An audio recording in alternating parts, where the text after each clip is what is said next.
What's more important to you, longevity maxing or performance slash looks maxing? Objective we have is don't die. Meet Brian Johnson, a 45-year-old tech entrepreneur from Utah who is biologically younger than most of the people watching this video. He has become the most measured person in human history to prove one thing, that death is not inevitable. Wow, that's an interesting question. I know that's all the craze that's going on today in the media, especially amongst men, about, looks maxing, optimize your looks and living longevity. I guess that entails having better performance when it comes to not only like sports, but also performance in everyday life, performance in function, and performance sexually. So for me, my take on it is like I'm into functional training. So functional training is kind of like more along the lines of longevity versus looks maxing. But I feel like once you do everything that, you work out every day, you eat healthy, you optimize the function of your body, everything else will come into play. Everything will fall into place. Like you will perform better and you will look better. That's my take on it.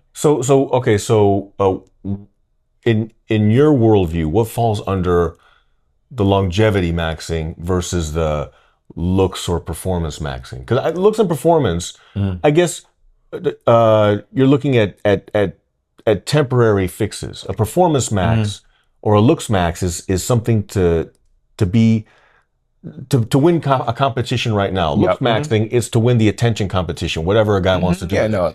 And performance maxing is to be able to run faster, throw farther, last longer with a lady. Yes. So you may be giving up some years on the end, but you're turbocharging your middle years, say. Yeah, well, Huberman actually talks about this too. He talks about a lot of these supplements that are like, it may be really good for better performance, right? For the very immediate results, but for the long-term results, it's kind of wearing out your anatomy, your cellular membrane, your anatomy. Because like when you have too much high metabolism like that causes more free radicals, for sure, and more oxidation. So, but when people take all these like testosterone, the HGH, it really fires up your metabolism. Yeah, so yes, maybe in the immediate, you look better, you're leaner.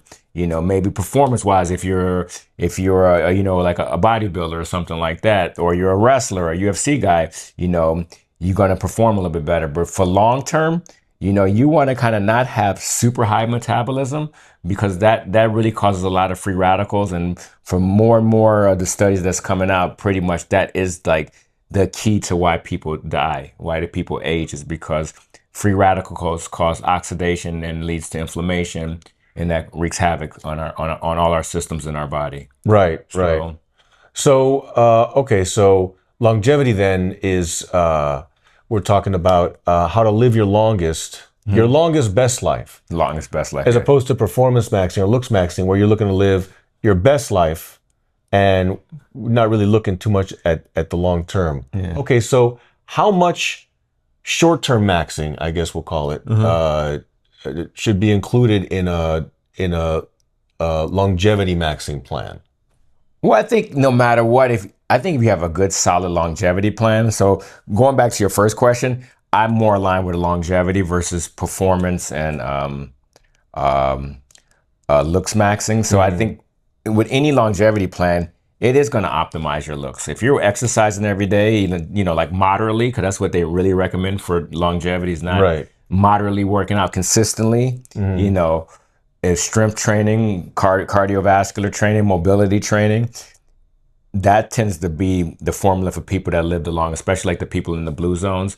But you're going to look better too.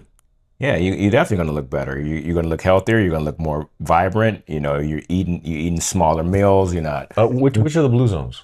The blue zones are like the cities where they have the most concentration of people over 100 years old. Oh, okay. So like Del Mar, California is one of these places. Sardinia is one of these places. Yeah.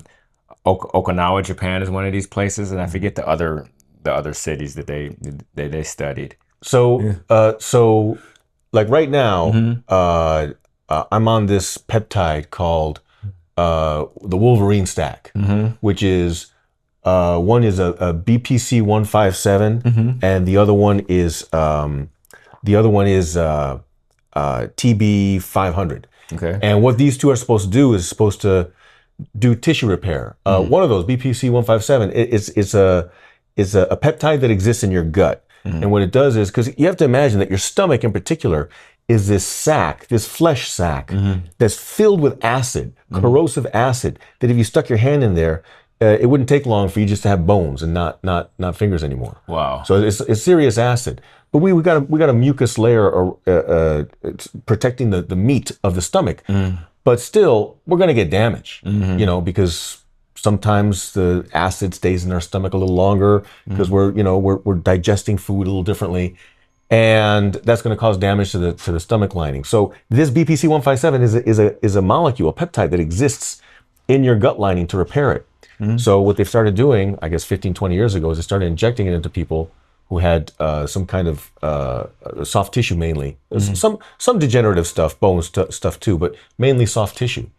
And we don't know too much about this because we haven't had too many tests. So nobody wants to run tests on this because nobody can patent it because it's a naturally occurring molecule in your body. So no one will be going to be able to patent that. It's like trying to patent DMT. No one can do that because it's a naturally occurring molecule and it exists in your pineal gland. So, and I think it's generated somewhere, maybe in your liver. But so we have this product that's not going to ever be really properly tested, but it's on the market, and because it's not tested, we don't know what the long-term implications are. So it might be negatively impacting my longevity. But I got to tell you, with my formerly busted up shoulder, which is now only partially busted up after 3.5 months of this peptide, I'm able to put my jacket on pain-free. Yeah. And that's new in a number of years. So, but I'm definitely taking a risk because there are no real studies on this BPC 157. So when you're looking at somebody with a serious limitation, taking something that can performance max you, and you don't know the effect it's going to have on your longevity, at what point does quality of life take over from your looking of, can I win by longevity, LeBron style, or can I win in 12 years by getting 6 rings and looking like the GOAT doing it? Yeah, that's a very interesting point. And for me, it's always, I'm a CBA type of person, cost benefit analysis person, especially when it comes to your body and your health and wellness. I mean, if your shoulder is so impinged and your knees are so banged up, to me that's no quality of life. So if you're taking a chance on something like that, I think that benefit far outweighs any cost. Because I mean, these things, even though they have not been tested, so we don't really know what the long term is. But people been doing amino acids for quite a long time. Sure, yeah. But they're just not injecting it. So yeah, right. And it tends to be pretty positive. But I don't know. I'm not a scientist. It's out of my realm of understanding. I mean, it's in my realm of understanding, but I just don't know. I don't know enough. Yeah. About it. But and I think not that many people know about it because there haven't been enough clinical studies in time. Right. So that being said, if your quality of life is so bad that you need to do something, like take a BPC 157 or other type of peptides, I say go for it. But I think a lot of people are doing this as the first line of action. Right. Where I have a problem, it's like, it's like there's people that's like 250 pounds, like, I'm just going to take Ozempic. That's it. Right. Like, okay, why don't you start maybe walking 20 minutes a day? Why don't you start dialing back the carbohydrates and sugar first in your life? Right. Then and start resistance training. Then maybe start adding that. For you do everything else really good. You're super healthy. You work out. I know you personally. Yeah. So I know that for you, this was kind of like, this was like not the first line of action. It was like not the absolute last, but it was after you did the other most fundamental, foundational things that humans should do to take care of their body. In my view, I think I showed tremendous restraint. Yeah, because this stuff has been around for a while. Yeah, I mean, I haven't even flown to Mexico or Panama to try stem cells yet. That's next step if necessary. But again, we don't know. I mean, there's a reason. I mean, I think there's just a political reason why we can't do fetal stem cells in the United States for public use. For sure. But we don't as far as I know, we don't have that much clinical studies done on how stem cells work for you, because one of the things that stem cells does is it allows the cells to regenerate, is my understanding. Yep.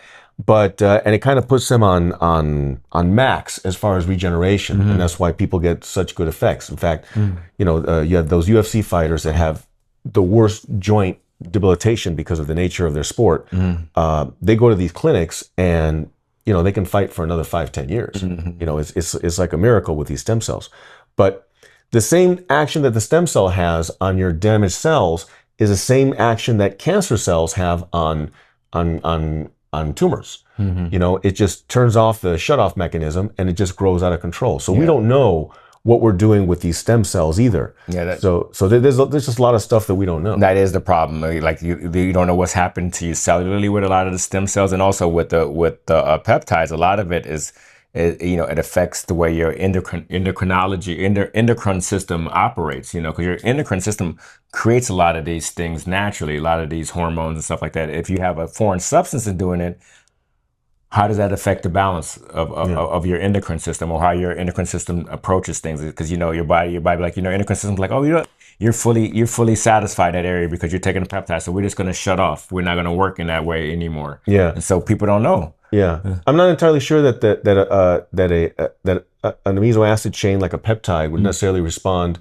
I don't think it would interfere with your endocrine system. If you're taking exogenous hormones, like of women who take estrogen and progesterone, or men who take testosterone, those are quality of life issues. If you've ever known a lady who's already in past menopause, or in perimenopause, where, you know, they're soaking the sheets every night and that sort of thing, then it really, when you know a woman and she has these problems, and then 6 months later, after being on hormone therapy for a number of months, she doesn't have these problems anymore. It's like a different person. They have a joy. They have a lift in their step. They, you know, it's almost like they age backwards a little bit in terms of personality. It's really a nice thing, you know, to see. So, but then again, you know, perhaps it increases their chances for cancer down the road. All these sorts of things. It's tough. I don't know. In my view, longevity is super important, you know, because if you're not here, then you're nowhere. But if you're here and you're kind of gimpy, then in some cases, sure, if it comes on slowly, you'd rather be a gimp than not here. But if it comes on suddenly, if suddenly, like say for a lady, say she hits menopause, boom, at the same time that her knees give out, at the same time her shoulders give out. A lady that's been active, you know, rides horses, plays tennis, you know, not a super athlete, but just active. And that's pretty much what she does with her time, you know, because we're probably talking about ladies over 50. That kind of leaves her in a lurch. You know, what's she going to do with her life? What's her identity? So maybe take the chance and shave 10 years off life, but have a better quality of life now. I mean, that's the eternal question that, you know, probably people need to make for themselves. Yeah, I mean, like I said, going back to that cost benefit analysis, but for me, there's definitely a certain quality of life that threshold I don't want to go below. So I'll take the chances to go, and then, you know, I want to live an active life, because that does bring me so much joy. And that I ain't gonna say unfortunately, but it is such a big part of my identity. And oh, for sure. But I think I have more of a problem, you know, like with people like that. Those are people that are more kind of like, you know, this is kind of almost like I said, last resort type of things. I'm more concerned about these people, especially a lot of these really young people that's like, oh, you know what? I want to lose 5 pounds. I'm going to get on Ozempic just for the week. Like, and a lot, and like these girls that get the fillers and the lips and stuff and all that stuff. And, you know, they're so obsessed with their look, you know, that, or their looks that I think they're at more risk of jeopardizing their body than people that do it in a much more conscious and a much more responsible way when it comes to these peptides and maybe stem cells. You know, talking about these fillers. So I was watching Argentina defeat Austria this morning. And in the World Cup. Yeah, it was a great game. And and they showed a singer, a pop singer, super famous, super popular. Everybody knows who she is. I don't want to name check her now because I want to mention that really beautiful woman. I mean, very sexy looking, just really wonderful woman. And now she doesn't look like a Kardashian, but because the face is different. But all the places that are plump look like that. It's like, lady, why did you do that? They have that generic look. Yeah, why'd you do that? You don't look young. You look frozen in time, but not in a good way. Your cheeks look artificial. Your lips look artificial. Yeah. Can I still say you're a lovely woman? If you were sitting next to me and we were at a cocktail party, I'd probably say, gee, lovely woman.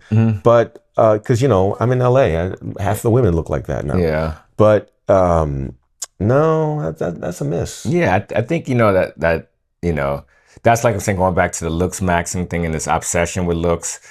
A lot of these people look exactly the same. It's like people have no originality anymore. Yeah. I think it's always kind of been like that. I've always been, I know you're the same way, very original thinkers. We think outside the box. We don't really follow mainstream anything.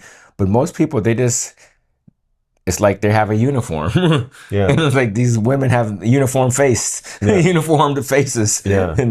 And that's it. And I think that, that underlying social, I'm gonna say anxiety, but it is a form of anxiety to have that Kardashian face, to have that Kardashian look, is causing people to obsess over looks maxing and, potentially harming their body and using these things that are really not, like you said, have not been fully clinically tested over years. And they may be putting their life in jeopardy. And then going back to the CBA, does that bring value to their life? Really? I mean, I don't know. I don't see that bringing value to my life. Yeah. But if I have a really bummed shoulder that's been debilitating for years and knees and stuff like that, yes, I would be like, after I did my training, after I do my physical therapy, I'm looking for other things to optimize that. Yeah. So that's definitely a quality of life issue. And for women taking estrogen and progesterone for menopause, I think we can say that's a quality of life issue. Yeah. Now here's another one that's I don't think it's there's much debate on this anymore. But for a while, testosterone replacement therapy was a big scary monster that had to be hidden under the covers, but under the bed. But now you've got these clinics online where you don't have to do anything, and they'll send you whatever you want. Yeah. And related, there's even ketamine clinics now online. Ketamine clinics. You go online, you can order your ketamine. They give you like cough drops. It's incredible. Yeah. It's incredible. So I mean, that's a whole different thing, because I barely know what things like ketamine do, but like what hormone replacement therapy, that's something that you and I don't suffer from anything like that yet, but at a certain point, our testosterone is going to dip. No matter how well we supplement it. I take supplements. It's called the Tangat Ali. You get it at the health food store, which is some kind of an herb, an African herb. There's another African herb called Fedogia agrestis, which Huberman was up on, but then he kind of backed off of. He said, well, we're starting to see trials and we haven't really seen the results that we thought we'd see, but it's still in my stack. Again, something else you can get it on Amazon or the vitamin shop. And these things are supposed to help you to continue to generate endogenous testosterone, the stuff that you make by yourself. But at a certain point, all this stuff is not going to work anymore because we're just going to age out. Yeah. And then the time comes, and it's not even just about sex, which is a huge important thing, but it's also about wanting to get up in the morning. When they say that when people have low testosterone, that they don't get the same joy that people with normal testosterone have. Like when you have normal testosterone, it feels good chasing that tennis ball, whether you hit it or miss it. It feels good just chasing it, and when you reach it, when you get to that ball, and you're able to tap that ball and put it somewhere, it feels great. when you don't have enough testosterone, you'll do that run, but the run won't feel good, even if you reach the ball. And you'll reach the ball and you'll tap the ball and you'll score the winning shot. And it'll feel good to score the winning shot, but it won't feel good to actually complete the motion because it's testosterone that makes hard work feel good, which is a theory as to why we're able to develop our physicality more easily than women are. We have different physicality. Women's physicality, but intellectually, we could both be off the chart. But physically, there's always going to be a difference. On average, if you take a 6 foot, 200-pound woman who's, the daughter of LeBron James and some superstar female, and Serena is going to be a whole lot different than a man who's 5 feet tall and is, the child of two physicists. It's going to be a lot different. But just saying, normal, just the nice meaty part of the bell curve. You're always going to have men are going to develop more easily than women, and a lot of that has to do with the fact that because of our high levels of testosterone, making an effort feels so good. Win, lose, or draw, making that effort, making that run, doing that hard thought, going to that meeting and really win or lose in that negotiation, we feel good having done it. And that's, they say, due to testosterone. It makes us want to do things. It's why we men would always put ourselves in danger throughout history, hunting the woolly mammoth or whatever for the tribe. It's like, I could hunt a rabbit and eat it myself, but no, it feels better to hunt with the group and to do manly things and go and hunt manly style. It's because our testosterone is like a parasite that kind of makes us do this risky stuff that's good to the tribe. That's why there's 8 billion of us now, and we didn't get wiped out in the last extinction.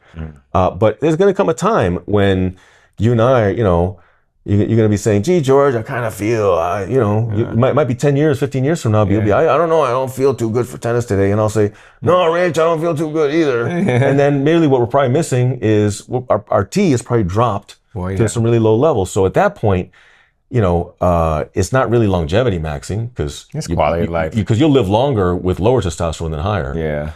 In fact, as soon as somebody has cancer, or as soon as somebody has this or that, the other, maybe heart disease or something, the first thing they do is they chemically castrate you.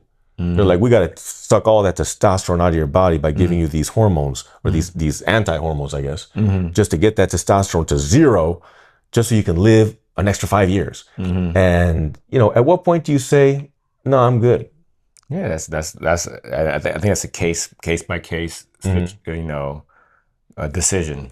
I mean, we live in a world that's where technology and everything is rapidly growing and stuff like that. But I think back in the days, people just kind of accepted that they're just getting older and they just age gracefully. Back in the day, they used to just age gracefully. Yeah, but now we always, especially in a city like LA, everybody wants to be young forever. And there's nothing wrong with it. I embrace technology, embracing all this stuff too. But after a while, it's going to be our time. So we have to embrace that too. All right. Well, maybe then we can give our opinions on this. Eventually, it's going to be our time, but. We're near the point. Now, you may need to have $1 billion in the next 40 years to actually do this. So it might be a very exclusive club. But we are nearing the point where we can actually start to reverse aging. By that, I mean, so apparently there are compounds in the works right now where you can actually pick up like 1.2 years of longevity for every year that passes. So you're effectively freezing your age right now and actually rolling it back by 20% more for every year. So every 5 years, you roll back. You don't just not count those 5 years. So you don't go from 50 to 55. After 5 years, you're at 49. So you have a net negative of 6 years at that point. Because for every 1 year you age with these longevity drugs that are in various levels of testing right now, you're taking away 1.2 years. So eventually, if you live another 20 years, then from 50, so you're 70, now you're really 45. That's crazy, yeah. And that means that you can live that much longer, assuming that it hasn't triggered any cancer or any kind of nasty stuff inside you. So, what would be what would be your thoughts on once those drugs come online, assuming that they're not, exclusive, they don't cost, 50,000 per dose, and you have to dose 3 times per month. Yeah. Which is, a drug like that. Can you imagine? Yeah, Would they really do anything different? No. If an EpiPen for a minute costs like $5,000, and that's just a one-time use thing, you really think they're gonna like give away like longevity? No, they're gonna charge a lot. They're gonna charge for a lot for that. But assume you have access to it. Is that something that, if it's gone through trials, would you be an early adapter, or would you wait and see, if anybody like sprouts wings or something like that? Or would you just wait indefinitely until it's like, well, I just can't take it anymore, I gotta start taking this now? But is it better to take that stuff from your understanding of these drugs now? Is it better to take that stuff earlier in age versus later in age? So based on what has been published, my understanding is that within reason, the sooner you start, the better, because you're not gaining 2 years for every one. You're just gaining 1.2 for every year. Exactly. So if you start as 70, then after 5 years, you're not 75. That's the good news. But the bad news is you only roll back 1 year. You're 69. I get it, yeah. So it's going to take you a minute to roll all the way back. But if it's a genuine rolling back, if it's not just like an appearance thing, and I don't think it is, I think it's like whole, system, then what difference does it make if you start at 50 or 70? Because if you live another 100 years, you're going to be much younger anyway. Well, that's their theory with NAD plus and NMN, because that's the regenerating. NAD plus is the regenerating compound. Well, that's another one on my stack. Yeah, NAD plus. Yeah, so but we can't absorb NAD plus usually, so you have to take NMN. NMN, that's the precursor that turns into NAD plus. Right. But it's still not absorbed. It's still not that bioavailable. Maybe if we start doing injections and stuff like that, that can be a more long, like a real like rejuvenating, turning back the age type of miracle drug. Right. Well, the jury's out on that. At least for me, because I have tried that. The 500 milliliter drip IV of so you have tried it. Of NAD plus, and I've tried that 3 times, because they say you have to do it regularly. Now that's the thing about these things. You have to do it regularly. It's not like a one-time hit and then you're good. You have to keep doing these things. And that's bringing back full circle to what you said originally, which was that it can't, these longevity or performance drugs, and in the case of NAD plus, I think that's maybe a combo drug, longevity and performance, just like the other one we were talking about is also like stem cells would be longevity and performance. Also, the one that you gain 1.2 years for every 1 year you age, that's also both longevity and also performance. Because if you stay younger, you can perform like a young man. Exactly. You don't have to take exogenous drugs in order to improve yourself. You won't even need stem cells if you're rolling back the clock, because basically your own body will do that. So I think at the end of the day is just don't start any of this stuff too early, because as far as the gaining 1.2 years for every year you age drug, you don't have to start that one early. Just be patient, and you'll go from 70 to 50 in a number of years, but you'll be okay. Why not? Why not? And the other stuff, just wait. Just wait.